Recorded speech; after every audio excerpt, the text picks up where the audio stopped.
श्री पुरुषोत्तम भगवान की जय। ओम नमो भगवते वासुदेवाय। आप सब पर भगवान विष्णु की कृपा सदैव बनी रहे। आज पुरुषोत्तम अधिक मास का 12वां अध्याय। कल की कथा में था कि उस मेघावी की पुत्री को महादेव जी ने कहा कि तूने संसार पूज्य इस मास का व्रत का पालन नहीं किया है। हे ब्राह्मण पुत्री, इसी कारण तेरे 5 पति होंगे।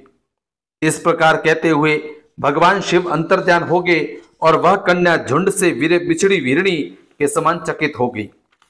अब आगे की कथा है कि नारद जी बोले, जब भगवान शिव चले गए तब शोकग्रस्त उस कन्या ने क्या किया। श्री नारायण बोले कि इस प्रकार से कृष्ण से पांडु पुत्र युधिष्ठिर जी ने प्रश्न किया था, मैं तुमसे उसका संवाद कहता हूं, सुनो। भगवान श्री कृष्ण बोले कि जब शिवजी चले गए तब हे राजन, इस कन्या का तेज नष्ट हो गया। इससे वह बहुत डर गई। वह ऊंची ऊंची श्वास चलने लगी और आंखों से आंसू गिरने लगे। उस तपस्विनी कन्या के हृदय में अग्नि सी चलने लगी, अंग प्रत्यंग में धड़कन सी होने लगी और अग्नि से जले पत्तों वाली बेल के समान वह झुलस गई। इस प्रकार कष्ट सहते सहते भगवान ने इसकी मृत्यु कर दी। सर्प जिस प्रकार बिल से निकलते हुए चूहे को पकड़कर निगल जाता है, उसी प्रकार इस तपस्विनी कन्या को बलवान काल ने अपने वश में कर लिया। उसी समय धार्मिक राजा यज्ञसेन द्रुपद यज्ञ की बहुत सी सामग्री एकत्रित कर और यज्ञ कर रहे थे। उन्होंने यज्ञ करते हुए यज्ञ कुंड से वही कन्या सोने की कांति वाली प्रकट हुई, जो कि हे राजन द्रौपदी के नाम से विख्यात हुई। जिस द्रुपद कन्या को मत्स्य वेद्य करके स्वयंवर में अनेक राजाओं भीष्म कर्णादिकों को निस्तेज करते हुए अर्जुन ने प्राप्त किया था। कानों में शूल के समान असत्य वचन कहते हुए दुष्ट दुस्साहसन ने जिससे बाल पकड़कर खींचा था, हे राजन, उस समय मैंने इसकी ओर ध्यान नहीं दिया था, क्योंकि इस द्रौपदी ने पुरुषोत्तम मास की अवहेलना की थी। किंतु जब प्रेम से मुझे बार बार पुकारा, हे गोविंद, हे गोपीजन को आनंद देने वाले, हे दीनबंधु, दया के समुद्र, मैं इस दुष्ट दुस्शासन के हाथों में पड़ गई हूं। हे प्रभु, क्या आपको मालूम नहीं है, मेरी लाज बचाओ। श्री कृष्ण बोले कि इस प्रकार कष्ट में पड़कर द्रौपदी ने मेरी चरण ली। मैं चाहे उसे भूल चुका था, तब उसकी प्रार्थना सुनकर शीघ्र ही गरुड़ पर सवार होकर और उस स्थान पर आया और उसे वस्त्रों से परिपूर्ण कर और लज्जित होने से बचा लिया। द्रौपदी की लाज बचा ली। इतना होने पर भी पुरुषोत्तम मास के अवहेलनावश मैं उसकी तरफ से उदासीन रहता था, क्योंकि पुरुषोत्तम मास के विरोधी को मैं गिरा देता हूं। इसलिए अब आगामी पुरुषोत्तम मास की तुम सेवा करो। 14 वर्ष पूरा होने पर तुम्हारा कल्याण होगा।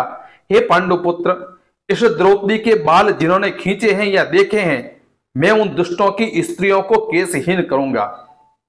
तुम दुर्दनादि पापी राजाओं को यमपुर भेजकर और शत्रुओं को दंड देकर स्वयं राजा होंगे।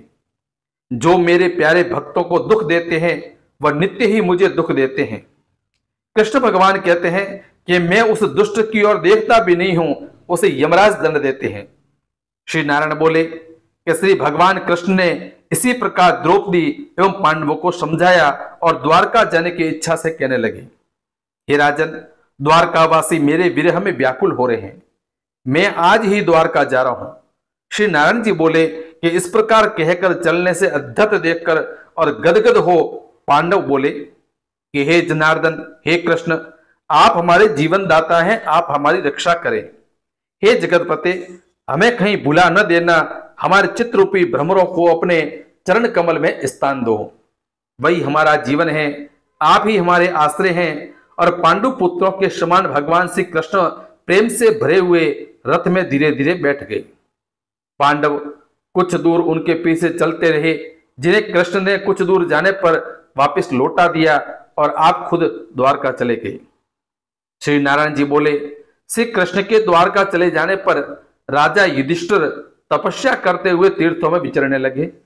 हे ब्रह्मन, श्री भगवान के प्रिय पुरुषोत्तम मास में मन लगाकर भगवान श्री कृष्ण के वचनों को याद करते अपने भाइयों तथा द्रौपदी से बोले कि हे भाइयों, आपने पुरुषोत्तम मास की महिमा तो सुनी ही है। पुरुषोत्तम की पूजा के बिना कैसे सुख प्राप्त हो सकता है। जिस वाणी ने पुरुषोत्तम पूजन किया हो वही भारतवर्ष धन्य है तथा श्रेष्ठ एवं पूज्य है। इस प्रकार पांडवों ने सब तीर्थों में घूमते हुए पुरुषोत्तम मास आने पर उसका व्रत नियम पालन किया। अंत में भगवान श्री कृष्ण से 14 वर्ष पूर्ण होने पर उन्होंने निष्कंटक राज्य प्राप्त किया। इससे प्रथम भी दृढ़ धनवान सूर्यवंशी राजा पुरुषोत्तम मास के व्रत के प्रभाव से बड़ी सुख समृद्धि, पुत्र पौत्रादि का अपूर्व सुख और अनेकों भोग भोग कर बड़े बड़े योगियों को दुर्लभ भगवान की लोगों को प्राप्त हुए। हे मुनि, इस मास का महात्म्य करोड़ों कल्प बीतने पर भी मुझ में करने की सामर्थ्य नहीं है। इसी प्रकार अथा पुरुषोत्तम मास महात्म्य 12वां अध्याय संपूर्ण है। आपको यह अध्याय वीडियो कैसा लगा कमेंट करके बताएं व चैनल को सब्सक्राइब, लाइव कमेंट करें व शेयर करें व कमेंट बॉक्स में जय श्री कृष्ण अवश्य लिखें।